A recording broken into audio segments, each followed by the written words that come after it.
Perhaps you like collectibles. Maybe you like board games. Possibly you like Funko Pops. I don't like Funko Pops, but I do like collectibles and I do like board games.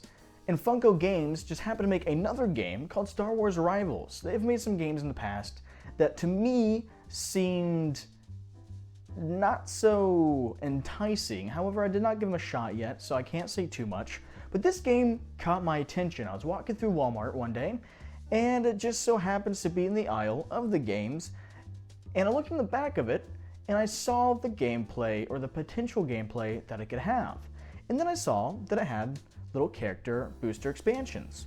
Obviously, they are leaning towards the collectible side of things as well as the game side of things, but that doesn't necessarily mean it's going to be bad.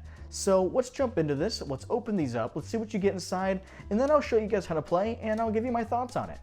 Within the Premier set, you will receive 4 character cards, 4 character movers, 2 character tokens, 14 action cards, 12 location cards, a prism die, 12 influence lost tokens, 3 location markers, a high ground marker, and a set of instructions.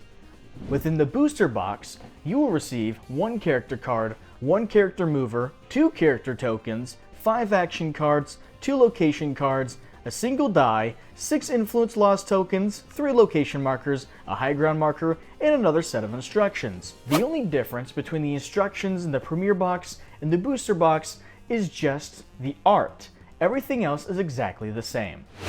So the game will not typically be set up in this fashion, however it's close enough, and I'm doing this so that way I can teach you a little bit easier. Typically, these will be faced towards the player, these will not be seen by the other player, you kind of keep these to yourself. But other than that, it's not too much of a difference, and you can actually, in a way, play this way. So it works out. The setup's pretty simple. You're just going to have your 3 character movers, these are your character movers here, or your character tokens, which are your Rebel Troopers or Imperial Troopers. These are just kind of your blank guys that don't do much, and they have about 1 card to add to your action deck.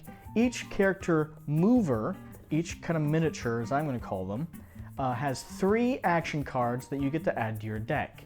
The Rebel Troopers, the Imperial Troopers, the character tokens, whatever you want to call them, will only add about 1.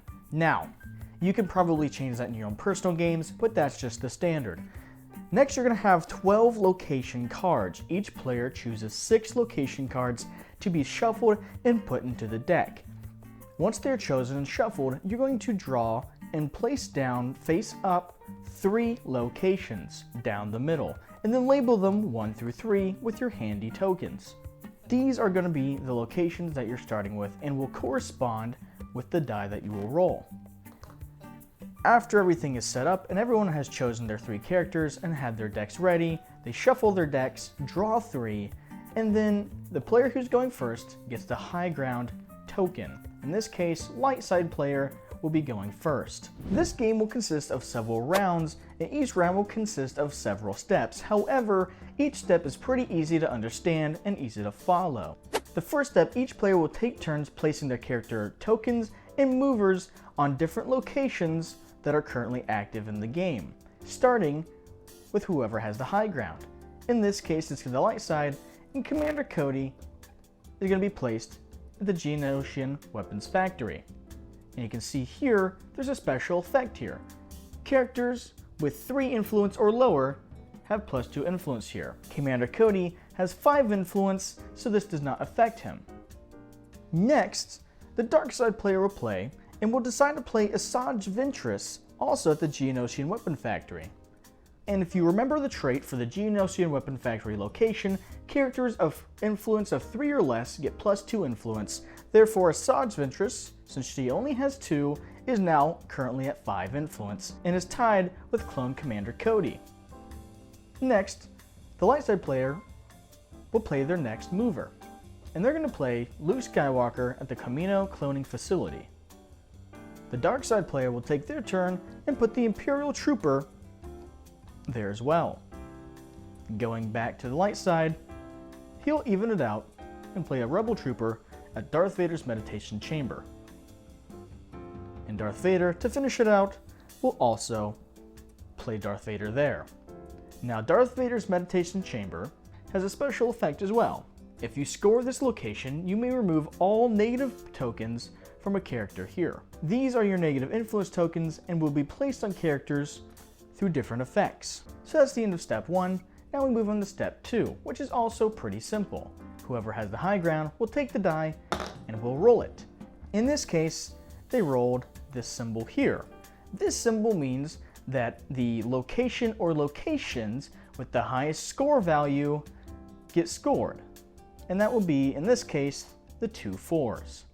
Now, if we were to roll the 3, the 2, and the 1, or the 1, 2, and 3, you would score all locations. Same thing goes for the 3 and 1, then 1 and 3 would be scored, and the 2 and 3, 2 and 3 would be scored, the 1 and 2, 1 and 2 would be scored, and so on and so forth through all of these. In this case though, since we rolled the symbol, we will stick with that. Now that we've determined which locations are going to be scored, we're going to move on to step 3. In step 3, each player will choose one action card in secret, lay it down in front of them, and starting with the high ground player to the second player, will take turns flipping over their action card and doing what it says. So in this case, we'll start with the high ground. This is the light side player's hand. Use the Force Luke, that bunker is going to be a problem general, and there's nothing for me here now. Of all these cards, the most beneficial one at the moment is use the Force Luke, and so the Force player will play this card. But before he plays it, he's going to lay it face down in front of him until both players are ready.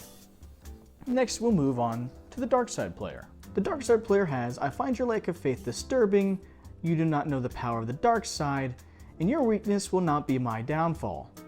All 3 of these cards are good cards, however, not a single one of these will help him gain an advantage in any situation, as they either move an ally to Darth Vader's location, or move Asajj Ventress to someone else's location. The dark side player doesn't have very many cards to play with, therefore they will choose not to play any cards this round and hold on to them, saving them for a later game. Now that both players are ready, the action cards will be flipped over and activated one at a time, starting with the player with the high ground. The light side player played Use the Force Luke. Place up to 2 -1 influence tokens on an enemy at Luke's location, which is going to be the Imperial Trooper in this case. He's going to play 2 on the Imperial Trooper. The Imperial Trooper now has 0 influence at this location. And if he so wishes, you may reveal a Force user's card from your hand to place up to 4 instead of 2 negative influence tokens. The light side player will do just that and will reveal Luke Skywalker's other card. There's nothing for me here now, and if you look at the trait for Luke Skywalker, he is a Force user, therefore allowing him to place 2 more negative influence tokens on the Imperial Trooper. The Imperial Trooper now has a -2 influence, and that will stay on him until cleared in some way or another. Once the actions are done being played, they will be moved to that player's discard pile. Now it is time to score the locations in the final step. First, we'll start with Kamino Cloning Facility. Luke Skywalker has an influence of 4, while the Imperial Trooper has an influence of -2, meaning that the light side player wins Kamino Cloning Facility. Both tokens and movers get removed, and this card gets put into this player's score pile. Next, we'll move to and score the Geonosis Weapons Factory. Clone Commander Cody has an influence of 5, while Asajj Ventress has an influence of only 3. But remember, the location trait gives her a +2 bonus because she has 3 or less influence, putting up the 5. Now both players are now tied at 5 at the Geonosis Weapons Factory. However, whenever there's a tie, the player with the high ground token wins the draw. Therefore, the light side player wins this one as well, adding it to their score pile. All character movers and tokens on the unscored locations are returned to that player's control, and that location will stay where it is. Next, replace any locations that were scored and removed from the game.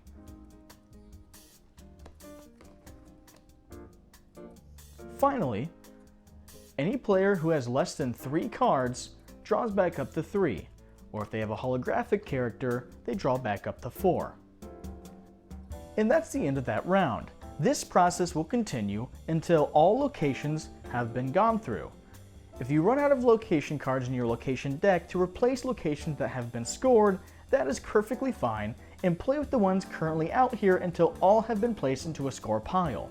Once there are no more locations in the draw pile or in your active location sections, then the game ends, and both players will score everything within their score pile, and whoever has the highest wins. Here's some things to keep in mind. Remember when our Imperial Trooper has a -2 influence now because of all these negative influence tokens. You can get rid of those through a few different ways.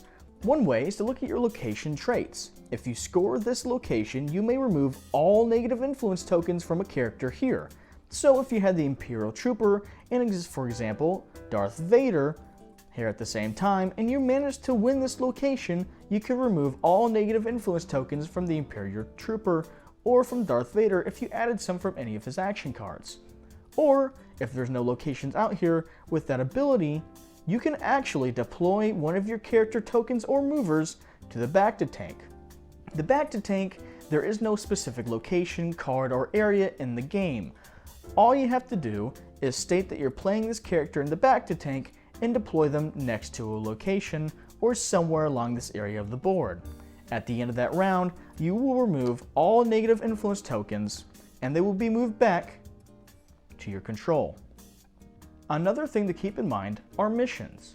Missions add a unique strategy to this game and are at the bottom of certain action cards.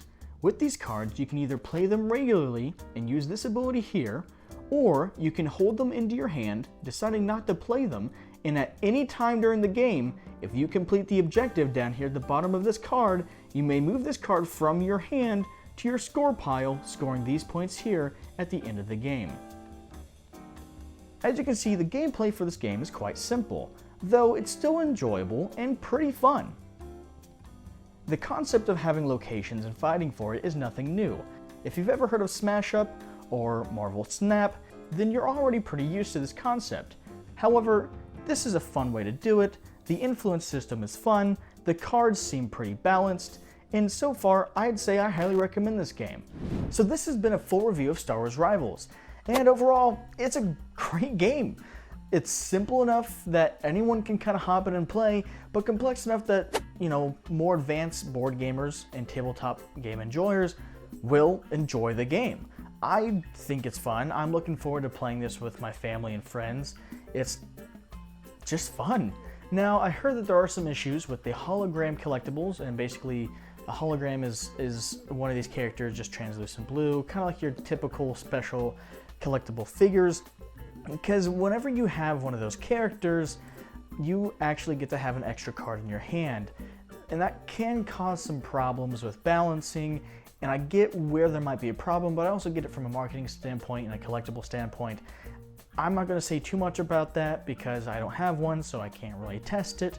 But overall, besides that potential issue, though I heard if they did it right, it should be balanced just fine in terms of gameplay. But it was really enjoyable. I highly recommend it. I think it's fun. The models are good except for some of them. And I don't have much else to say. So my name is Brayden. I'm That Failed Engineer, and this has been a full review of Star Wars Rivals. I hope you enjoy, and I hope it gave you some insight on whether this game is for you or not. Yeah, okay, cool. Oh, I messed it up. Dang.